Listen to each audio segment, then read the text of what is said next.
Bisnis sudah terlanjur terkenal, orang udah jadi bahan bicara, udah profit banget, berbagai model bisnis dibuat. Ternyata yang daftarin mereknya orang lain. Akhirnya jadi harus keluar uang buat beli atau bayar royalti. Terus gimana?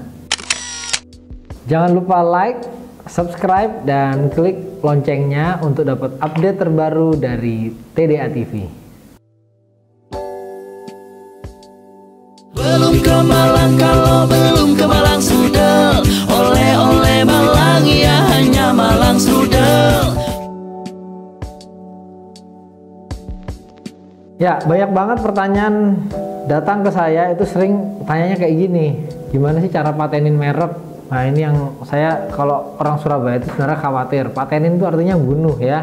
Jadi jangan pernah merek kita, apalagi kalau bisnisnya belum gede, itu udah dipateni atau dibunuh ya. Jadi tolong bedakan antara merek dengan paten ya. Kalau paten itu terkait dengan teknologi, sedangkan merek itu terkait dengan brand, logo ya. Kombinasi dari logo, tulisan, warna, kemudian nama, tagline yang kemudian digunakan sebagai daya pembeda dalam bisnis ya. Jadi jangan sampai salah paham tentang paten dan merek, apalagi patenin mereknya ya. Hak atas merek itu pada hakikatnya merupakan hak eksklusif yang diberikan oleh negara kepada pemilik merek. Ya, jadi si pemilik merek ini kemudian sudah terdaftar dan ada perlindungannya jangka waktu tertentu. Kemudian dia punya hak untuk menggunakan merek tersebut, bahkan bisa mengizinkan pihak lain menggunakan merek tersebut. Karena melekat hak ekonomi dari merek itu sendiri, sehingga pemegang merek ini jadi bisa memonetize. Itu yang pertama. Dan prinsip yang paling penting dalam merek adalah first to file. Siapa yang mendaftarkan lebih dahulu, maka dia yang akan mendapatkan perlindungan. Sekalipun yang mendaftarkan itu kadang bukan pemilik bisnis atau brand owner dari bisnis yang sedang berjalan. Fungsi merek tentu menjadi daya pembeda. Kita kalau kadang makan di satu tempat, kaki lima misalnya, itu ada pecel lele, ada ayam bakar, dan lain-lain gitu ya. Untuk bisa menjelaskan kita tadi makan enak di mana, apa gitu kan terlalu rumit. Kalau kita harus menjelaskan ikan lele, pecel lele enak yang dibelokkan jalan ini, deketnya ini, terlalu ribet. Maka dengan merek itu dia akan memudahkan kita untuk bisa mendefinisikan, menjelaskan gitu ya, produk atau jasa dari bisnis kita. Kemudian juga merek itu sebagai jaminan reputasi. Jadi antara bisnis layanan kita dengan brandnya itu bisa terwakili ya. Dan sebagai alat promosi, merek juga bisa digunakan untuk memperkenalkan kalau kita punya produk baru, jasa baru, dan lain-lain. Sehingga merek menjadi sarana untuk menunjang pertumbuhan industri atau bisnis kita. Lalu pertanyaannya, kenapa merek harus didaftarkan? Ya, yang pertama jelas kita bisa menggunakan sendiri, aman, nggak terganggu tiba-tiba orang lain yang menggunakan merek itu. Sudah capek kita promosi kemana-mana, ternyata orang lain pakai juga. Sama-sama bukan pemilik mereknya, kita nggak bisa klaim, gugat, atau minta mereka menghentikannya. Kemudian jelas kita saat menggunakan merek itu menjadi daya pembeda dengan brand lainnya. Nah, yang terakhir yang paling penting, jelas untuk melindungi hak ekonomi kita sebagai pemilik merek, sehingga orang lain nggak bisa menggunakan tanpa seizin dari kita. Kerugiannya apa? Ya jelas, kalau kita nggak daftarin, orang lain yang akan daftarin. Sudah terlalu banyak kasus-kasus seperti ini.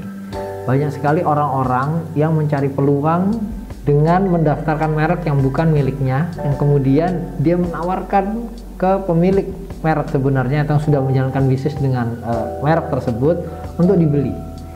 Nilainya berapa? Tentu tidak ada standar atau batasan. Mau dijual 1 juta, 10 juta, 1 miliar, 10 miliar, terserah dari pemilik mereknya. Nah, itu yang harus diantisipasi. Kalau misalnya kita terlambat atau orang lain sudah mendaftarkan merek itu dan kita masih ingin tetap menggunakannya, maka konsekuensinya kita harus membeli atau bayar royalti. kalau nggak mau melakukan kedua itu, konsekuensinya ya kita harus rebranding lagi, harus ganti lagi merek baru. Dan mengkomunikasikan merek baru tentu effortnya juga besar. Itu yang akhirnya dihindari oleh banyak pengusaha. Nah, perlu tahu juga nggak semua merek itu bisa didaftarkan begitu saja. Ada batasan-batasannya. Jadi kalau bertentangan kesusilaan, moralitas agama dan ketertiban umum itu juga nggak bisa. Ya, ada banyak brand-brand sebenarnya yang top itu jadi nggak bisa didaftarin juga. Ya, karena batasan-batasan ini. Terus juga yang tidak memiliki daya pembeda gitu ya, atau itu sudah terlalu umum. Jadi kalau sudah common use, sudah terlalu umum, itu pasti akan ditolak. Saya masih ingat ada teman di TDA itu sampai 4 tahun daftarin merek untuk merek yang sama, Taqwa. Ya, dia produsen baju Taqwa, istilah mereka baju koko gitu ya. Itu dulu didaftarkan dengan nama Taqwa, T-A-K-W-A, Taqwa. Karena itu umum, ya. Jadi kan sulit kalau itu sampai dilindungi, dapat perlindungan mereknya, nanti semua orang nggak bisa lagi menggunakan kata Taqwa, ya, menghambat orang-orang jadi orang yang bertakwa malah nanti ya. Nah, setelah penolakan itu dia kekeh lagi daftarin pakai Q, Taqwa. Oleh Dirjen Merek ditolak lagi karena terlalu umum, ya. Jadi hal seperti ini tidak bisa. Kemudian juga tidak bisa kita menggunakan yang sudah jadi public domain, ya, atau sudah digunakan oleh secara umum. Misalnya kalau tanda tengkorak gitu ya untuk hazard atau dilarang atau apa gitu ya, atau tanda bahaya, kalau sudah umum tidak bisa kita gunakan lagi, ya. Keterangan dari barang atau jasa itu juga sulit kita pakai, misalnya kopi saja gitu ya, ayam gitu ya. Makanya sehingga akhirnya perlu ada penjelasan selanjutnya ya, ayam goreng, ayam bakar apa, kemudian ada kombinasi komposisi warna, gambar dan lain-lain. Nah, ada juga merek itu bakal ditolak didaftarkan karena memiliki persamaan pada pokoknya, baik itu dari nama, gambar, bahkan bunyinya.